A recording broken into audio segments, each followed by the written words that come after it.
오늘은 열왕기상 17장 말씀을 통해서 우리가 하나님의 말씀을 함께 나누도록 하겠습니다. 우리는 이 세상을 바라볼 때 우리가 가지고 있는 사상대로 세상을 바라봅니다. 그러니까 우리의 세계관대로, 가치관대로 세상을 바라보는 거예요. 그래서 신문과 매스컴을 보더라도 그 매체가 어느 정당을 지지하느냐에 따라서 편파적으로 방송할 때가 참 많습니다. 왜냐하면 그 매스컴도 그런 사상을 통해서 세상을 바라보고 있기 때문입니다. 그런데 성경도 마찬가지예요. 성경도 성경에 나타난 역사를 바라볼 때 사람들이 생각하는 그런 사상대로 바라보는 것이 아니라 하나님께서 바라보시는 생각대로 세상을 바라보고 있는 겁니다. 왜냐하면 성경은 세상의 가치관대로 기록된 하나님의 말씀이 아니라 하나님의 관점대로 기록된 하나님의 말씀이기 때문입니다.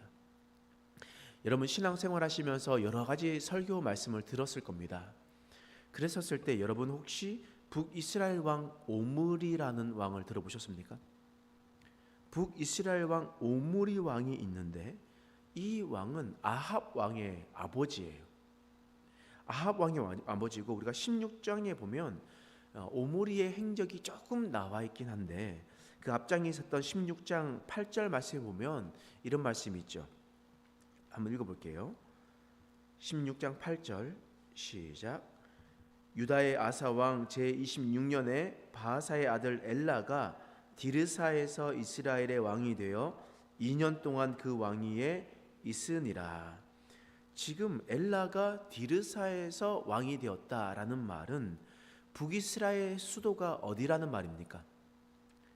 북이스라엘의 수도가 바로 디르사라는 거예요.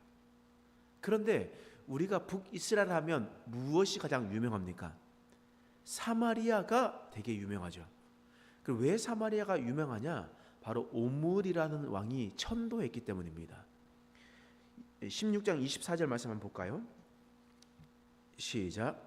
그가 은 2달란트로 세멜에게서 사마리아 산을 사고 그 산 위에 성읍을 건축하고 그 건축한 성읍의 이름을 그 산 주인이었었던 세멜의 이름을 따라 사마리아라 일컬었더라. 지금 오므리가 그 산을 사고 성읍을 건축해서 사마리아를 세웠습니다. 그리고 북이스라엘 수도를 이제 사마리아로 옮겼다라는 거예요. 이 오므리는 대단한 일들을 했습니다. 사실 우리가 오므리를 잘 몰라서 그렇지 고고학적 유물을 살펴보면 다윗에 대한 이야기보다 오므리에 대한 이야기가 더 많이 기록되어 있어요. 고대 이집트의 비문을 살펴보더라도 북이스라엘을 이야기할 때 오므리 집이라고 표현했습니다. 다른 왕들을 이야기가 나와도 다른 왕들의 이름이라고 쓰지 않고 오므리의 집이었다라고 얘기합니다. 또 고대 아시리아의 비문이나 블랙 오벨리스크를 보더라도 북이스라엘 왕들을 이야기를 할 때 오므리의 아들이라고 표현합니다. 그냥 왕의 이름이라고 쓰지 않고 오므리의 아들이라고 했었던 것처럼 이 오므리는 주위에 있는 나라에서 가장 큰 영향력을 끼친 왕이었습니다. 그런데 성경에 그런 이야기를 기록합니까? 오므리가 외교적으로 이렇게 잘했다, 오므리가 이렇게 무언가를 잘했다라고 평가합니까? 그렇지 않는다는 거예요. 그럼 하나님은 오므리를 어떻게 평가하시는가? 자, 25절 말씀 읽어보겠습니다. 시작. 오므리가 여호와 보시기에 악을 행하되 그 전에 모든 사람보다 더욱 악하게 행하여. 성경은 오므리가 잘 살았고 오므리가 정치를 잘했고 오므리가 힘이 있었다라고 이야기하지 않습니다. 하나님의 관점은 그게 아니라는 거예요. 하나님의 관점은 하나님의 말씀대로 살아가고 있느냐 그렇지 않느냐, 그것으로 하나님은 그 사람을 평가하신다는 겁니다. 그렇다는 것은 하나님의 평가가 무엇이었냐? 오므리가 여호와 보시기에 악을 행했다. 그 전에 있었던 사람들보다 더 큰 악을 행했다라고 말씀하고 있는 겁니다. 우리는 기억해야 돼요. 하나님께서 우리를 판단하실 때도 마찬가지입니다. 네가 큰 집을 살았다. 네가 좋은 집을 타고 다녔다. 너의 자녀가 잘 되고 좋은 직장을 가게 되었다. 그것으로 하나님께서 판단하시지 않는다는 겁니다. 하나님께서 우리에게 판단하시는 것은 네가 지금 하나님의 말씀대로 살아가고 있느냐, 그렇지 않느냐로 하나님은 우리의 인생을 판단하고 계시는 것을 여러분 기억하시기 바랍니다. 여러분 기억하십시오. 하나님은 사람들이 보는 분이에요. 여러분, 여호수아가 여리고성을 무너뜨리고 난 다음에 하나님께서 여호수아를 통해서 이렇게 말씀하셨어요. 제가 한번 읽어드릴게요. 여호수아 6장 26절 말씀 보면 이런 말씀이 있습니다. 여호수아가 그때에 맹세하여 이르되 누구든지 일어나 이 여리고 성을 건축하는 자는 여호와 앞에서 저주를 받을 것이라. 그 기초를 쌓을 때에 그의 맏아들을 잃을 것이요 그 문을 세울 때에 그의 막내 아들을 잃으리라 하였더라. 여리고 성을 무너뜨리고 난 다음에 하나님께서 여호수아를 통해서 말씀하신 거예요. 여리고 성을 다시 세우면 건축하는 자는 그 맏아들을 잃을 것이고 그 문을 세울 때 막내 아들을 잃을 것이다. 다 잃을 것이라는 거예요. 그런데 열왕기상 16장 34절 말씀 한번 보면 이런 말씀이 있죠. 자, 읽어보겠습니다. 시작. 그 시대에 베델 사람 히엘이 여리고를 건축하였는데 그가 그 터를 쌓을 때에 맏아들 아비람을 잃었고 그 성문을 세울 때에 막내 아들 수굽을 잃었더니 여호와께서 눈의 아들 여호수아를 통하여 하신 말씀과 같이 되었더라. 여리고성을 건축하면 맏아들과 막내 아들을 잃는다 했는데 그렇게 여리고성을 다시 세우니 하나님의 말씀과 같이 되는 일들이 일어났습니다. 하나님은요, 약속하시면 그 약속을 반드시 지키시는 분이에요. 근데 오늘 본문의 말씀도 마찬가지예요. 그것이 바로 오늘 17장 1절 말씀에 이런 말씀이 있죠. 읽어보겠습니다. 시작. 길르앗에 우거하는 자 중에 디세 사람 엘리야가 아합에게 말하되 내가 섬기는 이스라엘의 하나님 여호와께서 살아계심을 두고 맹세하노니 내 말이 없으면 수년 동안 비도 이슬도 있지 아니하니라 하니라. 여러분, 열왕기상 16장 34절, 열왕기상 17장 1절 말씀은 그냥 원문에 따르면 그냥 쭉 이어진 말씀이에요. 근데 우리가 16장 17장 34절 1절로 이야기하는 것은 우리가 시대가 지나고 난 다음에 말씀을 좀 더 쉽게 읽기 위해서 좀 끊어서 사람이 끊어서 읽은 말씀이에요. 원어적으로 보면 34절과 1절 말씀은 그냥 이어진 말씀입니다. 그 왜 하나님께서 이런 이어지면서 말씀하셨냐? 이렇게 34절에 나와 있었던 하나님의 말씀이 이루어진 것 같이 1절에 나타나 있는 이 말씀도 하나님의 말씀이 이루어진다라는 것을 표현하기 위한 말씀이에요. 그러면 어떤 하나님의 말씀이 이루어지게 되었는가? 지금 열왕기상 17장 1절 말씀에 보더라도 내 말이 없으면 수년 동안 비도 이슬도 내리지 않는다라고 하나님께서 말씀하셨습니다. 여러분, 우리는 가뭄이 오면 지금 가뭄이 왔구나라고 생각하시지만 그때 그 당시에는 받아들이는 느낌이 달라요. 왜 다르냐? 그냥 가뭄이 오는 것이 아니기 때문입니다. 그때 그 당시의 사람들은 어떻게 받아들이냐면 신명기 11장 16절과 17절 말씀에 가나안 땅에 들어갈 때 하나님께서 이렇게 약속하셨어요. 제가 한번 읽어드릴게요.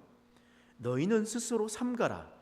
두렵건대 마음에 미혹하여 돌이켜 다른 신들을 섬기며 그것에게 절함으로 여호와께서 너희에게 진노하사 하늘을 닫아 비를 내리지 아니하여 땅이 소산에 내리지 않게 하심으로 너희가 여호와께서 주신 아름다운 땅에서 속히 멸망할까 하노라. 무슨 말이냐면 너희가 하나님을 섬기고 미혹되어서 다른 신들을 섬기면 하나님께서 하늘의 문을 닫아서 비를 내리지 않겠다는 겁니다. 그리고 너희가 멸망당할 것이다 라고 말하는 겁니다. 다시 말해서 가뭄과 기근이 오는 이유가 뭐라고 말씀하시는 겁니까? 너희가 하나님 앞에 죄를 지었기 때문이다 라고 말하는 거예요. 아까 동일하게 오므리가 다른 나 사람들보다 훨씬 악을 저질렀어요. 악을 저질렀기 때문에 공의로우신 하나님은 어떻게 합니까? 하늘의 문을 닫아서 비를 내리지 않게 했었다라는 겁니다. 하나님은요, 약속을 반드시 지키시는 분이십니다. 반드시 지키시는 분이에요. 그리고 하나님은요, 그 약속하신 것을 지키는 자에게는 하나님은 그 인생을 반드시 책임져 주시는 분이라는 것 또한 우리는 알고 있어야 됩니다. 여러분 17장 4절 말씀 한번 읽어보겠습니다. 3절 4절 읽어보겠습니다. 시작. 너는 여기서 떠나 동쪽으로 가서 요단 앞 그릿 시냇가에 숨고 그 시냇물을 마시라. 내가 까마귀들을 명령하여 거기서 너를 먹이게 하리라. 하나님께서 말씀하시는 거예요. 야, 너 저기 가서 그릿 시냇가에 숨어라 라고 말씀하셨습니다. 그럼 여러분, 우리는 하나님의 말씀을 들리면 어떻게 합니까? 웬만하면 우리는 하나님의 말씀을 듣질 않아요. 고집이 세거든요. 자신이 하고 싶은 게 너무 많아요. 자신이 원하는 것도 너무 많고 자신의 생각이 너무 많아요. 그런데 5절의 말씀을 보니까 그가 여호와의 말씀과 같이 하여 그곳에 머물렀다 라고 얘기합니다. 하나님의 말씀대로 순종하니까 어떤 일이 일어납니까? 자, 6절 말씀 읽어보겠습니다. 시작. 까마귀들이 아침에도 떡과 고기를 저녁에도 떡과 고기를 가져왔고 그가 시냇물을 마셨으나. 그 숨어 있으니까 그 가뭄에 있었을 때 어떤 일이 일어납니까? 가만히 있었는데도 까마귀가 와서 떡과 고기를 가지고 오는 거예요. 하나님의 말씀에 순종하니까 하나님께서는 짐승들을 통해서라도 그것을 그들이 하나님의 말씀에 순종하는 자를 입히시고 먹이시는 것을 경험했었다라는 겁니다. 여러분뿐만 아니죠. 하나님께서 이 엘리야 선지자에게 말합니다. 사르밧으로 가라. 그곳에 가면 과부가 있을 것이다. 그 과부를 통해서 너를 먹이게 할 것이다 라고 얘기했습니다. 그래서 사르밧에 가면 먹을 것이 많은가 보구나 라고 생각하며 엘리야는 갔겠죠. 근데 사르밧 과부는요, 오늘 이제 한 번 먹고 난 다음에 죽을 그 양밖에 없었어요. 그래서 과부와 그의 아들과 과부가 어떻게 하냐면 이제 우리가 이것을 먹고 죽겠습니다. 이런 결단을 가지고 내일부터 먹을 것이 없었습니다. 그런데 엘리야가 와가 얘기하는 거예요. 하나님께서 너를 통해서 먹이라고 하셨다. 네 손에 있는 것, 너가 가지고 있는 거 가지고 와서 먹이라는 거예요. 여러분, 얼마나 심보가 이상합니까? 지금 한 번 먹고 죽을 것밖에 없는 양이에요. 그런데 엘리야 선지자가 와가지고 달라는 거예요. 지금 돈 1,000원밖에 없어가지고 라면 하나 사 먹고 이제 그 다음 날부터 쫄쫄 굶어 먹고 이제 죽어야겠다라고 결단했었던 그런 사람에게 가서 그 라면 나에게 끓여와 라고 이야기하는 겁니다. 그랬을 때 여러분은 어떻게 하겠습니까? 참, 목사가 돌았네. 목사가 제정신이 아니네 지금. 어떻게 지금 성도가 한 끼 먹을 것밖에 없는데 이걸 가지고 오라고 얘기하냐. 야, 난 이런 목사라면 나는 절대 교회 안 나올 거야. 여러분 이런 생각 하시겠죠? 평상시 보통 사람이라면 이런 생각을 해야 되는 거예요. 그런데 사르밧 과부는 어떻게 하냐? 야, 그것을 가지고 내가 오늘 이거 먹고 죽으려고 했습니다. 근데 이거 당신께 드릴게요. 하나님의 말씀이 그러하시니 그 말씀대로 제가 순종하겠습니다 라고 드렸던 겁니다. 여러분 여기서는 뭡니까? 그냥 자신에 있는 거 다 하나님께 드려라 이게 아니에요. 너의 우선순위가 어디에 있냐라는 거예요. 네가 지금 하나님의 명령이라면 네가 지금 마지막 남은 것까지도 하나님께 드릴 수가 있느냐. 하나님께서 책임져 주신다고 하는데 네가 그 책임을 믿음으로 믿음의 발걸음을 내디딜 수 있느냐라고 하나님께서 말씀하는 겁니다. 여러분, 하나님께서 하나님의 말씀에 순종하고 기꺼이 하나님께 모든 것을 맡겨드리는 자를 어떻게 하시겠습니까? 책임져 주시죠. 열왕기상 17장 15절에서 16절 말씀 읽어보겠습니다. 시작. 그가 가서 엘리야의 말대로 하였더니 그와 엘리야와 그의 식구가 여러 날 먹었으나 여호와께서 엘리야를 통하여 하신 말씀같이 통의 가루가 떨어지지 아니하고 병의 기름이 없어지지 아니하니라. 그가 가서 엘리야의 말대로 하였더니 주님의 말씀과 같이 일이 이루어지는 겁니다. 여러분, 하나님은요, 하나님의 말씀대로 순종하는 자를 책임져 주시는 거예요. 오늘 말씀 보면 그렇습니다. 여러분, 우리는 우리가 생각하는 인생들의 생각하는 것과 생각하면요, 절대 우리의 말씀대로 살아갈 수가 없습니다. 근데 하나님의 평가와 하나님의 시선은 달라요. 하나님께서 오므리를 다르게 평가하시고 세상 사람들과 다르게 보시는 것처럼 하나님은 우리의 세상을 바라볼 때 다르게 보시는 겁니다. 여리고성을 세우면 그 사람은 심판받을 것이다 하신 말씀과 같이 그 말씀이 이루어졌어요. 엘리야에게 그릿시나가에 숨어서 있어라 라고 하니 그 말씀대로 하니 까마귀가 와서 그것을 먹여줬습니다. 그리고 사르밧 과부에게 하나님의 말씀대로 하였더니 그 말씀대로 하니까 하나님의 놀라운 은혜를 경험하게 되는 겁니다. 하나님은요, 하나님의 약속을 반드시 지키십니다. 그리고 하나님의 말씀대로 순종하는 자는 하나님께서 끝까지 그를 책임져 주십니다. 그렇다면 우리는 우리의 인생을 살아갈 때 어떤 시선으로 살아가야 되겠습니까? 사람들이 이야기하는 대로, 세상의 가치관대로 살아가야 되겠습니까? 아니면 주님의 말씀대로 살아가야 되겠습니까?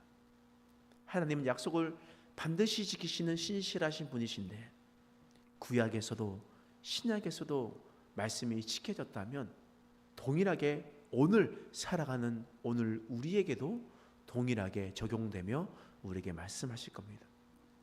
우리 오직 하나님만을 경외하는 자들이 되길 소망합니다.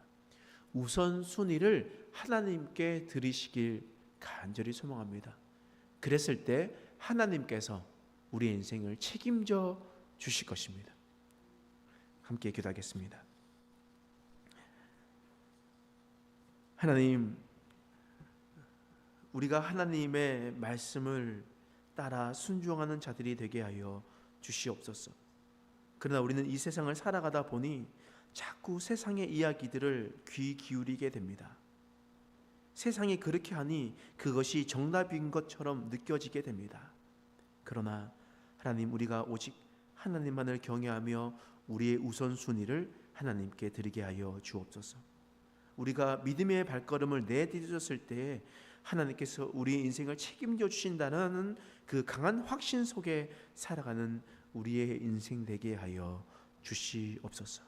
감사드리며 예수님의 이름으로 간절히 기도드립니다. 아멘.